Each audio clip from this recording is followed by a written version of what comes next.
Welcome to the finance and general studies channel.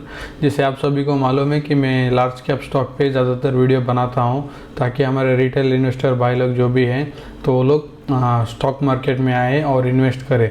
तो मैं आपको सिर्फ फंडामेंटली स्ट्रॉन्ग कंपनी से जो कि बहुत ही अच्छी तरह से इनका मैनेजमेंट है और बिज़नेस भी बहुत अच्छी तरह से करते हैं, ऐसे स्टॉक मैं आपके सामने लेके आता हूं ताकि आप इन्वेस्ट करें, उनका इन्वेस्ट करने का विचार कर सकते हैं।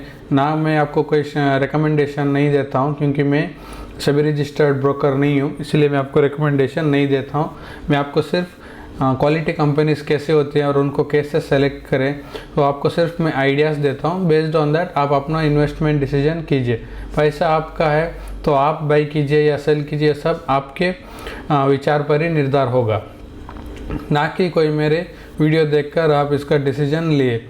तो चलिए शुरू करते हैं आज का वीडियो। आज का स्टॉक जो है जो मैंने वीडियो में लाया हूँ वो आप देख सकते हैं। आज का स्टॉक है हमारा टाटा कंज्यूमर प्रोडक्ट्स। ये टाटा कंपनी की बिलोंगिंग एक बहुत ही अच्छी फंडामेंटल स्ट्रॉन्ग कंपनी है। एक इंडिया में ये कंपनी एक एफएमसीजी सेक्टर में बिलोंगिंग करती है, टाटा ग्रुप के अंडर ही आती है। इसका कॉरपोरेट हेड ऑफिस आपको मुंबई में दिखेगा। ये पहले टाटा ग्लोबल बेवरेजेस लिमिटेड करके कंपनी करके नाम पे लिस्टेड थी। उसके बाद इस कंपनी का रीऑर्गेनाइजेशन हुआ जो कि टाटा केमिकल के अंडर कुछ प्रोडक्ट्स थे जो कि फूड एंड बेवरेजेस में थे, उसको उन्होंने टाटा ग्लोबल बेवरेजेस के साथ मर्ज किया और 2020 में आपको टाटा कंज्यूमर प्रोडक्ट्स करके कंपनी फॉर्म हो गई। सो उसके बाद इस कंपनी में आपको टाटा सॉल्ट वगैरह ऐसे बहुत सारे प्रोडक्ट्स टाटा कंज्यूमर प्रोडक्ट्स के अंदर मर्ज हो गए। सो अभी टाटा कंज्यूमर प्रोडक्ट्स के अंदर आपको टाटा सॉल्ट दिखेगा, Tata T, Tetley, 8 o'clock T, ये सब ब्रांड्स इनके अंडर आ जाते हैं। आप ऐसे नीचे जाएंगे तो आपको हिस्ट्री दिखेगा, कंपनी कब शुरू हुई थी 1990 में। मतलब ये टी करके आपको टी के अंडर ही एक ज़्यादातर इनका बिजनेस शुरू हुआ था। अभी ये दुनिया में सेकेंड लार्जेस्ट टी मैन्युफैक्चरर है। अब यहाँ पर देख सकते हैं टी मैन्युफैक्चरर सेकंड है और coffee distributor and manufacturer second, gold में फर्स्ट है। सो ऐसा है। So it is a major, so first नहीं है, sorry, major producer of coffee है, लेकिन टी का ये second largest manufacturer and distributor है दुनिया में। अब यहाँ पर देख सकते हैं इनके की पीपल कौन है। इनके जो सीईओ है सुनील डिसोजा है और नटराजन चंद्रशेखरन। सो जो भी टाटा ग्रुप की इंफॉर्मेशन रखता है तो वो इनको जानते हैं क्योंकि ज़्यादातर बहुत सारे कंपनी में चेयरमैन ही है और ये टाटा सन्स के भी अभी चेयरमैन है। तो अब यहाँ से नीचे जाएंगे तो आपको सब्सिडियरीज भी दिखेगी, ये सभी इन कंपनी के सब्सिडियरीज से। सो और नीचे गए तो कंपनी का क्या क्या बिजनेस है, कौन से साल में कैसे कर रहे थे वो सभी है, और मार्केटिंग स्ट्रेटजी, ये सब एक रिटेल इन्वेस्टर को जानना होता है दोस्तों, क्योंकि इसी में आपको ज़्यादातर आइडिया मिलेगा कि कंपनी बिजनेस करती क्या है। आपको पहले बिजनेस को अंडरस्टैंड करना पड़ेगा कि एक कंपनी आगे जाके बिजनेस करेगी कि नहीं करेगी। तो ये सब आपको जानकारी देगी कि कंपनी करती क्या है और किनका बिजनेस कौन है, क्या चलाता है, कौन चलाता है, ये सभी चीज़ें जानना बहुत ही इम्पोर्टेंट होती है। और उसके बाद आप कंपनी की वेबसाइट में जाइए। वेबसाइट में आपको ज़्यादातर दिखेगा कि कंपनी के प्रोडक्ट्स कौन से हैं, कौन से ब्रांड्स है। अब इन ब्रांड को तो आप ज़्यादातर आपके रोज़मर्रा ज़िंदगी में यूज़ कर रहे होंगे।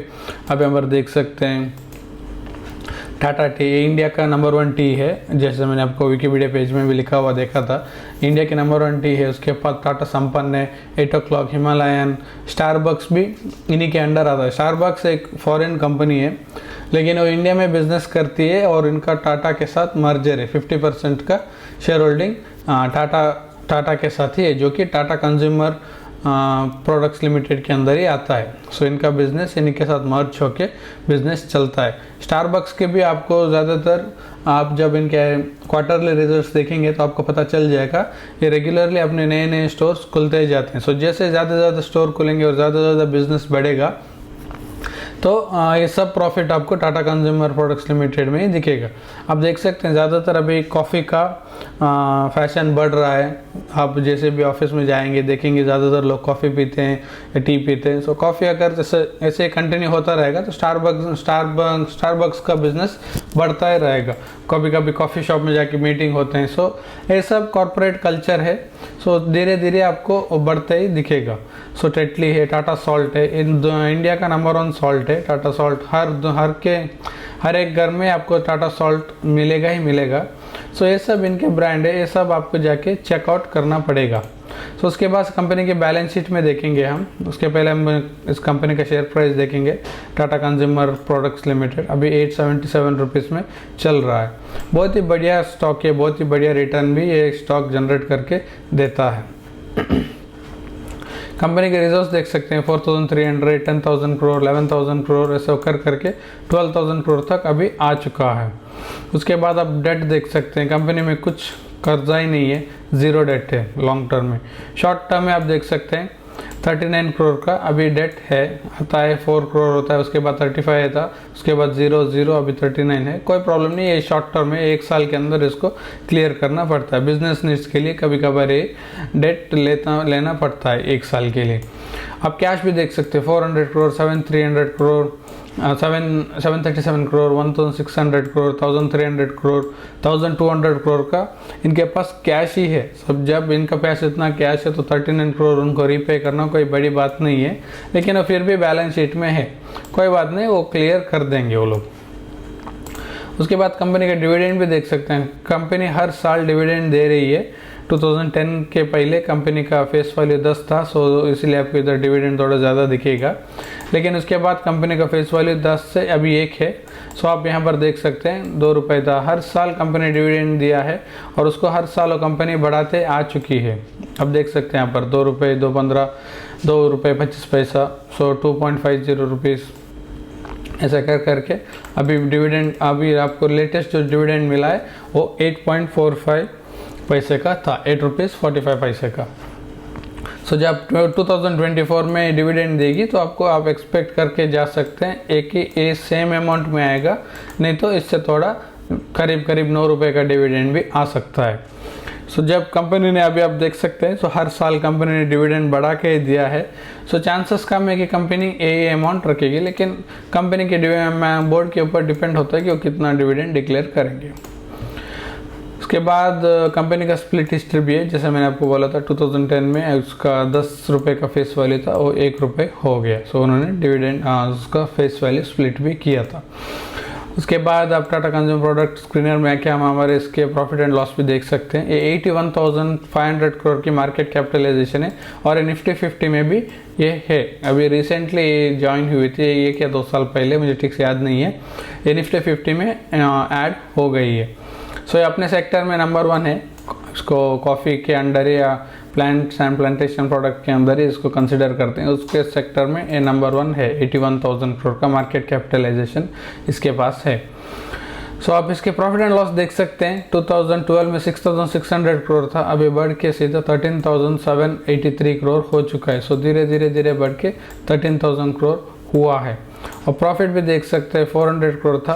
ये बीच में थोड़ा फ्लक्चुएट आ रहा था, लेकिन जब से इस कंपनी का रिस्ट्रक्चरिंग हुआ है 2020 में, आप देख सकते हैं यहाँ पर, सो वहाँ से कंपनी का टर्न अराउंड हुआ है। सो 460 करोड़ था 2020 में, वो जाके 930 करोड़ हुआ, उसके बाद 1000 करोड़ हुआ, अभी 1320 करोड़ हो चुका है। सो आप देख सकते हैं जब से कंपनी का रिस्ट्रक्चरिंग हुआ है, कंपनी का प्रॉफिट भी बढ़ रहा है, रेवेन्यू भी बढ़ रहा है, उसके साथ साथ प्रॉफिट भी बढ़ रहा है। सो कंपनी का अच्छे पोजीशन में है। सो आगे आने वाले समय पे हम एक्सपेक्ट करके जा सकते हैं इनका रेवेन्यू और बिजनेस और भी बढ़ने वाला है। अब प्रमोटर होल्डिंग देख सकते हैं 34% प्रमोटर होल्डिंग है। तो टाटा की कंपनी है, सो इसीलिए आपको कोई टेंशन की बात नहीं है कि प्रमोटर में कुछ गड़बड़ हो ही है, ऐसा कुछ हो सकता है, ऐसा कुछ प्रॉब्लम नहीं हो सकता है। कोई बहुत ही बढ़िया मैनेजमेंट है। टाटा का विश्वास सभी लोगों को मालूम है, वो लोग अपने शेयर होल्डर्स को कितना इंपॉर्टेंस देते हैं। सो इस कंपनी में कुछ भी आपको गड़बड़ होने का चांसेस बहुत ही कम है।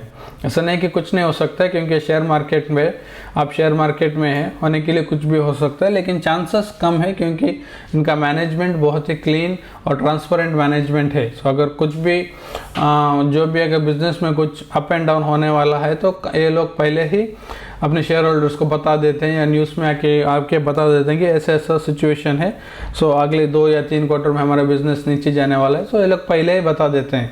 सो इसी को बोलते हैं ट्रांसपेरेंसी। सो इसीलिए ये कंपनियां इसी के लिए जाने जाती हैं। सो अब इसका शेयर होल्डिंग, आपका अभी शेयर प्राइस देख सकते हैं 877 रुपीज़ में चल रहा है। 5 साल में इस कंपनी ने 275% का रिटर्न दिया है। पास्ट परफॉर्मेंस में हम फ्यूचर परफॉर्मेंस को जज नहीं कर सकते। आप देख सकते हैं 1 साल में कंपनी ने कुछ रिटर्न दिया ही नहीं है, नीचे नीचे जा रहे थे, उसके बाद ऊपर आए और अभी कंसोलिडेट कर रहा है। जैसे मैंने बोला था 5 साल में आपको पैसा 275% किसने रिटर्न दिया है। सो हम अभी मान के जा सकते हैं कि अगले 5 साल में पैसा हमको 100% से ज़्यादा करके दे सकती है। कोई 100% चांसेस नहीं है कि ऐसा ही करके देगी, लेकिन एक एवरेज परफॉर्मेंस इतना ही होता है कि हर 5 साल में आपको पैसा डबल करके दे। अगर उससे भी ज़्यादा मिल गया तो अच्छी बात है। जब आप गोल्ड परचेस करते हैं, आप ऐसा नहीं सोचते हैं कि मुझे हर 2 साल में या 3 साल में पैसा डबल हुआ है, ऐसा नहीं। गोल्ड का भी प्राइस फ्लक्चुएट होता रहता है, लेकिन हम लोग उसको देखते नहीं। जब भी हम उसको परचेस करते हैं, हम आपको सिर्फ बोलते हैं, सोचते हैं कि लॉन्ग टर्म के लिए इसमें प्राइस बढ़ेगा। शेयर्स भी आपको उसी पॉइंट ऑफ व्यू में खरीदने पड़ते हैं। जब आप शेयर्स खरीदते हैं तो उसको लंबे समय के लिए रखिए, ना कि उसको ट्रेड करते रहे कि आज खरीदा 1 साल के बाद उसको सेल करेंगे। नहीं, ये तो इसमें कुछ बनता ही नहीं, कुछ नहीं, ऐसा नहीं है। बिजनेस है तो आपको अप एंड डाउन आता ही रहेगा।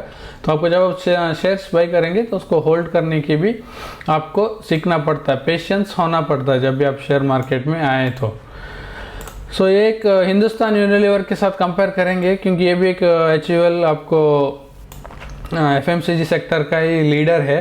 सो इसका आपको शेयर प्राइस और इसका रिटर्न कंपेयर करेंगे तो टाटा कंज्यूमर प्रोडक्ट आपको बहुत ही अच्छा डिसेंट रिटर्न बना के दे रहा है। तो ये हिंदुस्तान यूनिलीवर के लिए एक बुरी बात है, क्योंकि इतनी छोटी कंपनी है, उसके रिटर्न उसको ज़्यादा करके दे रहे। ऐसा नहीं है कि हिंदुस्तान यूनिलीवर ख़राब हो गया। हिंदुस्तान यूनिलीवर तो वो तो नंबर 1 स्टॉक है। वो सालों से अपना बिजनेस करके आ रहे और आगे से यहाँ से 50 साल और भी बिजनेस करेगी। तो जिस सिर्फ कंपैरिजन के लिए मैं आपको दिखा रहा था कि एक 54% का रिटर्न है और इसका 275% रिटर्न। दोनों कंपनियाँ बहुत ही अच्छा है। हिंदुस्तान यूनिलीवर में आप आंख बंद करके शायद 1 लाख भी लगा सकते हैं। सो जब उसके कंपैरिजन आप टाटा कंज्यूमर में 50,000 लगा सकते हैं। मैं सिर्फ आपको कंपैरिजन बता रहा हूँ कि हिंदुस्तान यूनिलीवर कितनी सॉलिड और बढ़िया कंपनी है। ये कोई मैं रिकमेंडेशन नहीं है, मैं फिर से बोल रहा हूँ, मैं सिर्फ आपको स्टडी करने के लिए दिखा रहा हूँ। तो फिर निफ्टी हमारा अभी तो बहुत ही नीचे जा रहा है। 5 दिन में आप देख सकते हैं 2.5% का गिरावट आया है। ये सिर्फ ज़्यादातर आप देख सकते हैं एक्सटर्नल फैक्टर्स हमारे निफ्टी के लिए बहुत ही प्रॉब्लम क्रिएट कर रहे हैं। जैसे कि आप देख सकते हैं क्रूड ऑयल, वो तो लगातार बढ़ रहा है, 93 डॉलर्स बन चुका है अभी। सो ये क्रूड जैसे बढ़ेगा हमारे देश के लिए अच्छी बात नहीं है। हमारा इंपोर्ट बढ़ेगा और इंपोर्ट बढ़ेगा तो इंपोर्ट प्राइस बढ़ेगा और ऑटोमेटिक हमारे पेट्रोल डीजल के प्राइस भी बढ़ेंगे, क्रूड बढ़ गया तो। सो उसका इफेक्ट हमारे फूड प्रोडक्ट पर भी आएगा। तो फूड प्रोडक्ट का प्राइस ऊपर जाएगा तो इन्फ्लेशन भी ऑटोमेटिक ऊपर जाएगा। सो इसलिए इसको नीचे लाना बहुत ही इम्पोर्टेंट बात है। ये क्रूड ऑयल का प्राइस है, उसके साथ साथ आप डाउ जोन्स भी देख सकते हैं, उधर भी कुछ खास चीज़ें नहीं बन रही, उधर भी आपको गिरावट ही आ रहे हैं। पिछले 5 दिन से देख सकते हैं, 1 महीने का चार्ट भी देख सकते हैं। सो उधर भी आपको गिरावटें हो रही है। सो उसी की वजह से हमारा निफ्टी भी आपको थोड़ा नीचे दिखेगा, लेकिन हमारा 1 मंथ का चार्ट पैटर्न देखेंगे तो हमारा चार्ट पैटर्न ग्रीन दिख रहा है। लेकिन आप जब डाउ जोन्स का ऐसा चल रहा है तो उसका सेम इफेक्ट हमारे ऊपर भी आ सकता है, क्योंकि डाउ जोन्स दुनिया का नंबर 1 शेयर मार्केट है। सो उसका इफेक्ट हमारे मार्केट पे भी आ सकता है। सो उसके साथ डॉलर भी आप देख सकते हैं लगातार बढ़ रहा है। जब मैंने पिछले वीडियो बनाया था तो ये 82.99 था, अभी 83 क्रॉस करके जा चुका है। सो ये सब फैक्टर्स मिलके हमारे इंडियन बाजार का जो इंडियन मार्केट का जो स्पीड है उसको कम कर रहे हैं और थोड़ा गिरावट और करेक्शन भी आ रहा है। सो अगर ये सब फैक्टर्स नहीं होते तो हमारा मार्केट 20,000 के ऊपर ही चल रहा था और अच्छी तरह से चल रहा था।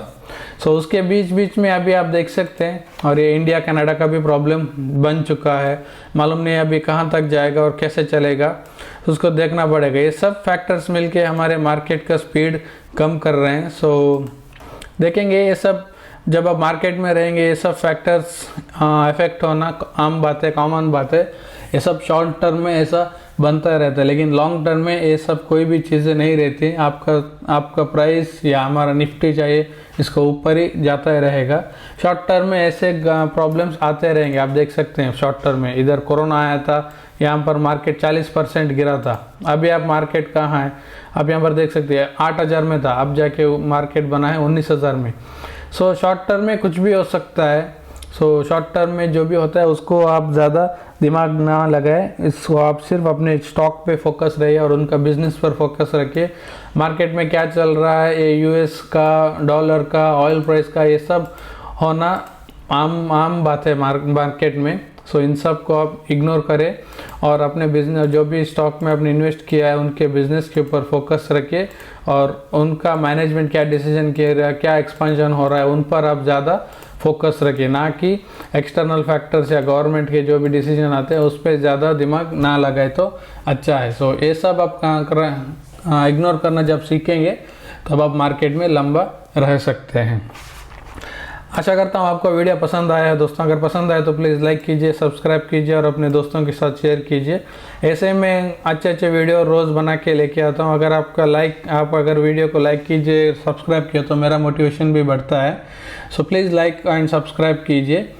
सो ऐसे फिर मिलेंगे और एक नए वीडियो के साथ। Till then, thank you, bye.